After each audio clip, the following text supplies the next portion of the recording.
नमस्कार, the solution गुरुजी चॅनलमध्ये हार्दिक स्वागत। आजचा हा व्हिडिओ मुख्यमंत्री माझी लाडकी बहीण योजनेअंतर्गत मिळणाऱ्या महिलांना नवीन नियमानुसार एकूण जी रक्कम भेटणार आहे त्याबद्दल माहिती देणार आहोत। या महिलांना मिळणार 4,500 रुपये आणि खास करून ज्या महिला पूर्ण अर्जामध्ये आपण अर्ज केलेला असेल आणि आपण अर्ज केलेल्या अंतर्गत आपल्या अर्जापूर्ण आपण पात्र असाल तर नक्कीच आपल्याला 4,500 रुपये भेटतील आणि पुढील डिसेंबर महिन्याचा लवकरात लवकर हप्ता आपला जमा होणार आहे। यासाठी प्रथमतः आपल्याला 2 त्रुटी आपण पूर्ण करायच्या आहेत, ज्या 2 त्रुटीमध्ये महिलांच्या दर महिन्याला 1,500 रुपये जमा होत असतात। त्या अंतर्गत 18 ते 65 वर्ष दरम्यान महिलांना हा लाभ दिला जातो। महिलांना स्वावलंबी करण्यासाठी महाराष्ट्र शासनाने ही योजना चालू केली आहे, परंतु या योजनेचा फायदा करत असताना या योजनेमध्ये आता नवीन निकषानुसार काही बदल करण्यात आले आहे। त्या बदलांना आपल्याला सर्व महिला भगिनींना सामोरे जायचं आहे।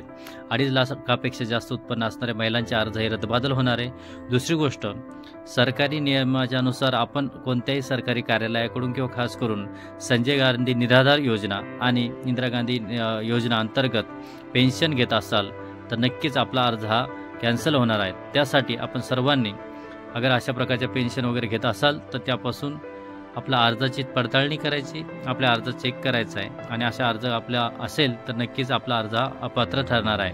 म्हणून आजच्या व्हिडिओमध्ये आपण मुख्यमंत्री माझी लाडकी बहीण योजनेअंतर्गत ज्या महिला भगिनींचे अर्ज अजून बाकी असेल त्यांनी लवकरात लवकर सबमिट करून आणि खास करून आपल्या अर्जाची पूर्तता करायची। त्या अंतर्गत आपल्याला जे डॉक्युमेंट लागणार आहेत ते सर्व पूर्ण करा आणि ज्या महिला भगिनींना आपल्याला आत्तापर्यंत त्याचा लाभ भेटला आहे, परंतु आपण हे 2 निकष म्हणजे संजय गांधी निराधार योजनेअंतर्गत आपल्या पोर्टलवरती जेव्हा आपला अर्जाचा स्टेटस बघणार त्यामध्ये एक म्हणतात नवीन कॉलम चालू करण्यात आलेला आहे। त्या कॉलम अंतर्गत ज्या महिला भगिनींनी आपले अर्ज भरलेले आहेत त्या अंतर्गत संजय गांधी निराधार योजनेमध्ये येस ऑर नो अशा प्रकारचा एक कॉलम तयार केलेला आहे आणि त्या कॉलममध्ये आपण माहिती आपले सपोज आपल्याकडं अर्जासमोर नो असेल संजय गांधी या कॉलम पुढे तर आपण नक्कीच पात्र असाल आणि संजय गांधी योजनेअंतर्गत आपण येस असाल तर नक्कीच अपात्र असणार। यामध्ये आधार कार्डप्रमाणे आपण सर्व नमूद करायचं आहे। आदिवास प्रमाणपत्र स्क्रीनवर दिसल्याप्रमाणे महिलेचं संपूर्ण माहिती असेल आणि 2.5 लाखापेक्षा कमी उत्पन्न आपलं असणं गरजेचं आहे,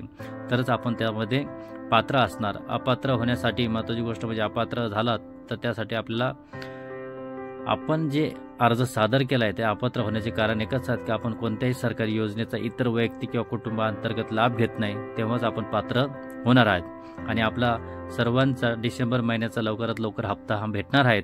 तरी सर्व महिला भगिनींनी ज्या महिला भगिनींचे पैसे किंवा मेसेज आला परंतु पैसे जमा झाले नाही त्या सर्व महिला भगिनींनी आपले सर्व बँकेचे KYC करायचे, तसेच बँक पासबुक हे अपडेट करायचं आहे, तरच लवकरात लवकर आपल्या अकाउंटला पैसे जमा होणार आहे। परंतु सर्व महिला भगिनी ध्यानात ठेवायचं, आपल्या कोणत्याही सरकारी योजनेचा आपण लाभ घेत नाही। संजय गांधी निराधार योजना किंवा कोणत्याही प्रकारच्या परितक्तासारख्या अशा योजना आहेत त्या सर्वांचा लाभ घेत नाही किंवा 1,500 किंवा पैशापेक्षा जास्त पैशाचा आपण लाभ घेत नाही। असा लाभ घेत असेल तर नक्कीच आपल्या आधारच्या लिंकनुसार आपल्या कोणत्या योजनेचा लाभ घेत आहे आपल्या स्क्रीनवर आपल्याला दिसेल आणि आपल्या अर्जाच्या पडताळणी पॅनलवरती आपल्या सर्वांना संजय गांधी निराधार योजना येस ऑर नो ह्या कॉलम येस आला तर नक्कीच आपला अर्ज अपात्र होईल आणि नो आला तर आपला अर्ज मंजूर होईल। तर सर्व महिला भगिनींना ही विनंती, आपण सर्वात लवकर आपल्या अर्जाची पडताळणी करून घ्यायची आणि पडताळणी केल्यानंतर आपल्या ज्या अर्जामध्ये आपण जो नमूद केलेला विविध प्रकारची माहिती त्या पूर्ण करायच्या आहेत।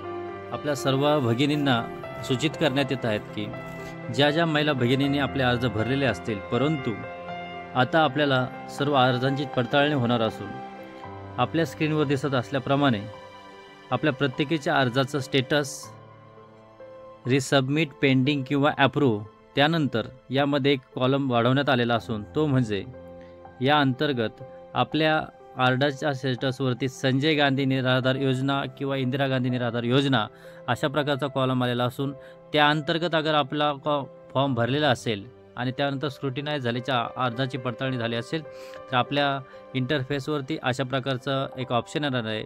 संजय गांधी निराधार योजनेअंतर्गत अगर आपल्या ऑप्शनसमोर यस आलं तर समजायचं आपला अर्ज हा रद्दबातल होणार आहे, कॅन्सल होणार आहे आणि संजय गांधी निराधार योजनेअंतर्गत आपल्या अर्जावरती नो आलं तर समजायचं आपला अर्ज हा मंजूर होणार आहे। तर अशा प्रकारच्या सर्व सूचना आपण भगिनींनी लक्षात घ्यायच्या आहेत आणि आपल्या प्रत्येकाच्या जे अर्जाची जी पडताळणी आहेत ती करणं खूप गरजेचं आहे।